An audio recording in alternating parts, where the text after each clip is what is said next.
开始其实是李问在竞选县长的过程里面，马祖的乡亲跟他抱怨，从松山飞马祖的飞机上，大家的一些行李上不去。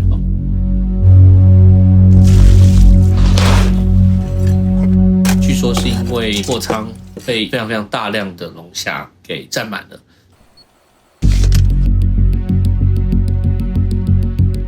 马祖人口也才1.272万，却进了1400公斤的龙虾，那一个人要吃掉4.5只才吃得完，到底谁买的？我们再去调相关的雷达资料来看的话，发现这些把龙虾载到大邱的这些船，在雷达盲区和中国船只靠并走私。马祖海巡20号深夜查获渔船以子母艇的方式走私，海巡署的人员强行的登船检查，最后呢是发现上百个箱子里装了满满的澳洲龙虾，市值高达台币6.5亿。其实主导者是谁？当然，这中间有马祖的中间人在接应，但其实最大的动力的来源还是中国跟澳洲之间的贸易战。China believes that Australia has joined the United States in containing China.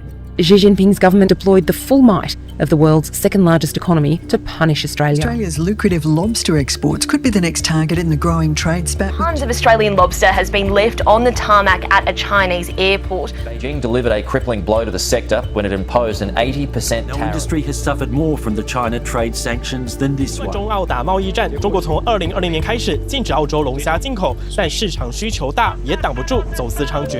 澳洲的龙虾无法用合法的管道进入，所以它变成是走台湾这个走私的通道。中国它事实上禁止了这个澳洲的龙虾以后，它并不是真的没有去买澳洲的龙虾。Ironically, the domestic need in China forced them to rely on their opponents to supply the lobsters, including the lobster that you can eat in the senior officials' tables. And Taiwanese smugglers aren't the only group to benefit from disruptions to seafood trade. America's loss in Chinese business or investment could be Canada's gain. 25% tariffs were slapped on American lobster, and there's suspicion on both sides of the border that Maine lobster are actually going to Canada, labeled, caught in Canada, and then shipped to China anyway. Canadian lobster exports to China nearly doubled compared to a year earlier. I feel great. We're in the business to sell lobster. We want them going to international markets around the world whenever we can. We might be able to draw in the biggest growth opportunity in our industry in this country since 2007. The emergence of a backdoor for lobsters in the wake of politicized sanctions against them reflects the way that our interdependent era has long functioned. Global tensions might be rising, but the market has grown used to ignoring ideology. If there is a market for lobster, lobster will make it to market in one way or another. And as with seafood, so with iron, coal, clothes, cars, and almost anything else. But this seemingly venerable economic principle is actually a thoroughly modern phenomenon. We have an unprecedented situation. One, China and the United States remain by far the dominant military powers and the largest economies in the globe. And yet they trade with each other. They're each other's biggest trading partners.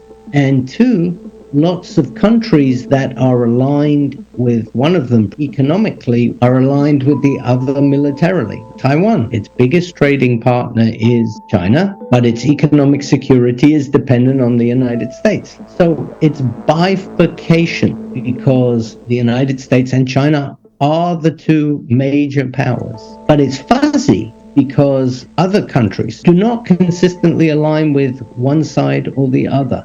Medium-sized powers, small powers have more independence, more latitude than ever before. The world's superpowers are both participants in the same globalized economic system. Their competition has been open and interlinked, driven far more by market forces than ideological conflict. Like Taiwanese lobster fishermen or Canadian seafood exporters, smaller actors have found room to breathe and new routes to market in the space between the superpowers and the fallout from their increasingly heated conflict. But alarm bells are already ringing. That space between the superpowers is closing by the day. Some say there must come a point at which everyone must decide where they stand, permanently. And what of Taiwan? Unambiguously vulnerable in a world whose winners have thrived in ambiguity, what might happen if the world's strategic blur begins to focus. Welcome to Finding Formosa, Uncertain Seas. If you look at the Cold War, we had very little interdependence economically with the Soviet Union or the communist bloc. Now you see a far more fluid situation. For instance, places like Japan, where yes, they recognize that politically, culturally, they have a lot more in common with the United States than they have with the PRC, but they don't want to be told you can't trade with China or you can't sell this to China. In Korea, they've agreed to accept the U.S. request to roll back top-end computer parts, but most of the market for computer chips and laptops and phones and so on are not high-end chips. Are they going to abandon that market because the U.S. wants to put pressure on China? When it comes to trade agreements, the Southeast Asians have been presented with essentially a Chinese option and then an American option. But although the Biden administration has been pushing this kind of initiative, they've largely rejected it and preferred ASEAN APEC solutions that are far more consistent with their interests. Nor were lobsters the only catch brought to Taiwan's shores in the wake of US-China tensions. 当时其实也有很多的台湾的学者在说，美中贸易冲突对台湾来讲其实是一个伤害。到现在这样的声音已经不见了。当初第一波整个产业链开始移动的时候，那时候受惠最多的国家当然就是越南跟台湾。Taiwan-China trade in the past is already high, but ironically, precisely due to the U.S.-China trade war, trade to China actually getting higher. But higher in the sense that China needs Taiwan more, especially in terms of ICT, is China actually depends on Taiwan. This is precisely due to the fact that China wanted to prepare itself in case they're not going to get anything from the United States. Yet it was the very outbreak of this trade war in 2018 which exposed a new vicious streak in the superpower conflict. Both Washington and Beijing have become increasingly aggressive in pursuing perceived interests. Increasingly authoritarian China leaning into economic coercion, and increasingly divided America jolting from isolationism to overeager bravado. Most Asian countries now they are facing increasing pressure to choose between the two great powers. The U.S. was in a stronger position to write the rules and to deepen its economic presence in Asia. And then we withdrew from TPP, which makes a lot of Asians nervous, because if the U.S.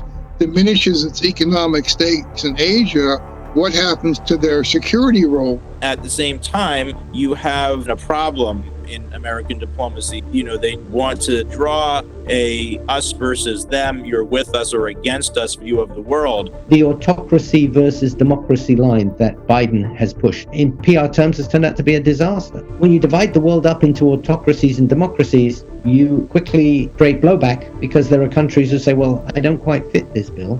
And it sometimes appears like the ardent suitor. The harder they push, the less attractive they become. The United States needs to deal with Asian countries with more subtlety and nuance if it doesn't want to make its own worst nightmares come true. At the same time, what the Chinese are doing, all this economic coercion completely violates their commitments to the WTO. If you look back about 20 years or so, the image of China throughout most of Asia was very positive. Now, yes, they still trade with China, but the image of China is much worse. Economic coercion causes concern, anxiety, and some blowback.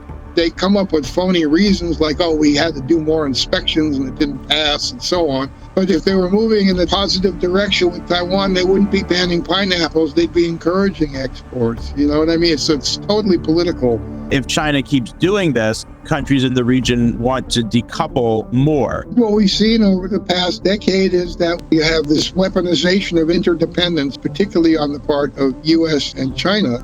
And that's why most Asian nations, they've sort of chosen not to choose. But if push comes to shove, it's not clear what will happen. 10 years ago, people are talking about how globalization, everyone get rich, irrespective of the ideology of the politics.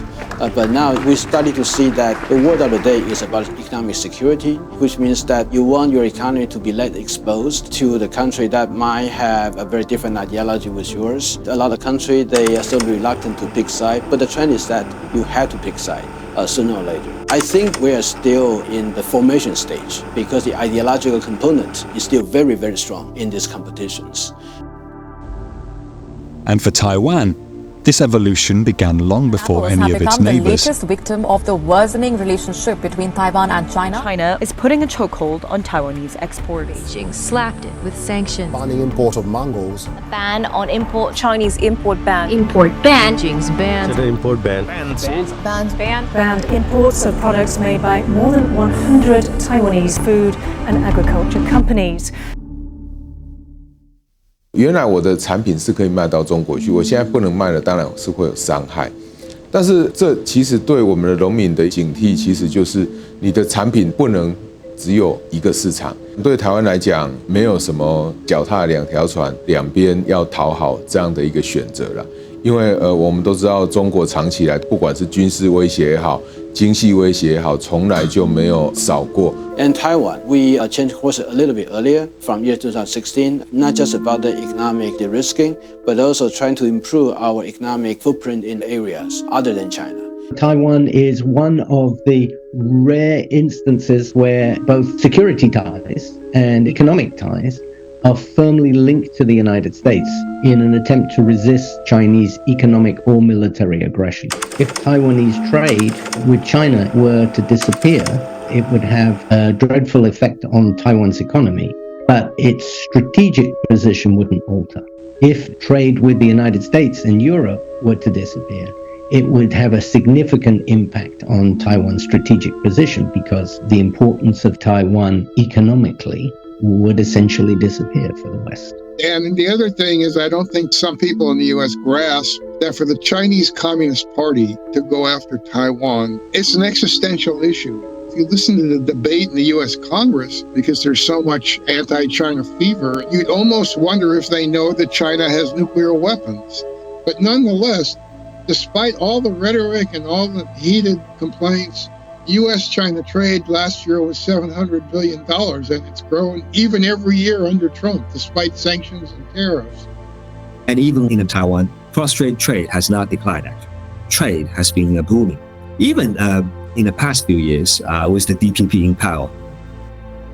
So even as tensions increase, economic integration continues apace. Despite its growing economic aggression, China remains, as for so many countries, Taiwan's leading trade partner by a significant margin.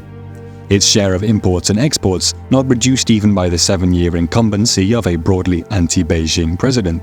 Judgments on how this ongoing contradiction will play out seem to depend largely on the optimism or pessimism of the person making the judgment. Of course, I do not have the crystal ball. I'm always hesitant to predict. But before the World War I, some people argue that interdependence of the economy will make the war less likely.